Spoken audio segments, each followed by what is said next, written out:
اگر 3 افراد 2 حصہ لیں اور ایک حصہ بچ جائے تو کیا وہ ایک حصہ باقی 3 افراد مل کر لے سکتے ہیں یا باہر سے کسی کو دیں؟ یہ بہت اہم مسئلہ ہے۔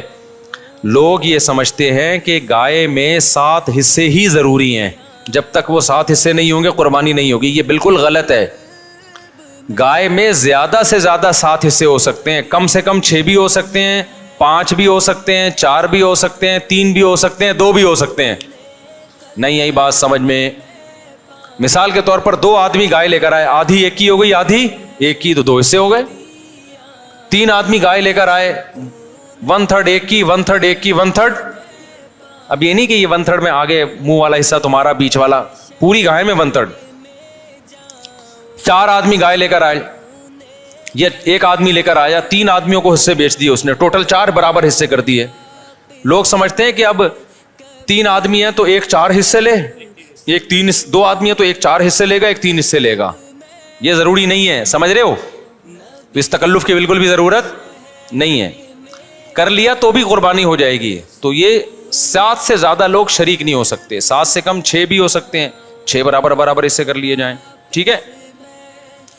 اچھا، گائے کے حصوں کو میرے بھائی خوب سمجھ لو، گائے یا اونٹ میں جب 7 لوگ یا 4 لوگ یا 3 لوگ شریک ہوئے تو جتنے بھی شریک ہوں گے تو خوب سمجھ لیں، گائے کے 7 حصے جو کیے جائیں گے یا 3 یا 4 حصے، وہ تول کے کرنا ضروری ہے، اندازے سے کرنا جائز نہیں ہے، چاہے سارے راضی بھی ہوں، کیونکہ گوشت سودی اموال میں سے ہے۔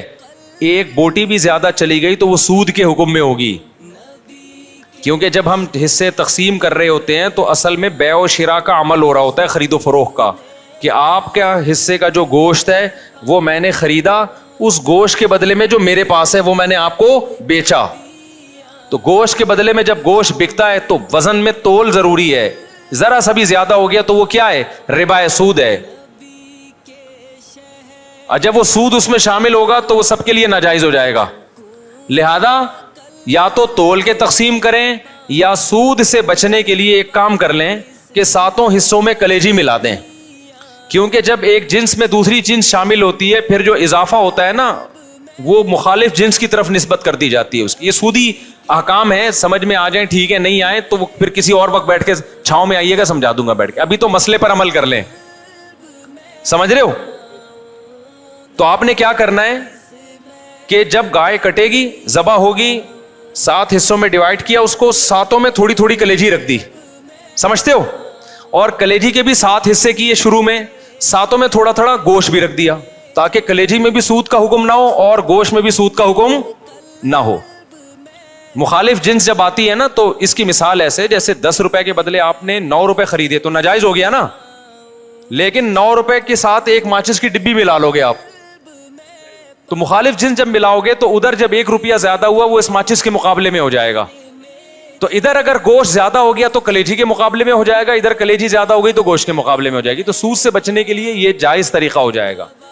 ہیلے کی 2 قسمیں، ایک ہیلا وہ جو حرام کی طرف جانے کے لیے ہوتا ہے، ایک ہیلا وہ ہوتا ہے جو سود سے بچنے کے لیے ہوتا ہے۔ تو یہ ہیلا جائز ہیلا ہے۔ آج کل بعض اسکالرز ایسے آگے کہ نہیں ہیلے اسلام میں جائز نہیں، تو ہیلا تدبیر کے معنی میں، کیونکہ ایسے ہیلے نبی نے خود بتائے ہیں ہمیں سود سے بچنے کے لیے، سمجھتے ہو کہ نہیں سمجھتے؟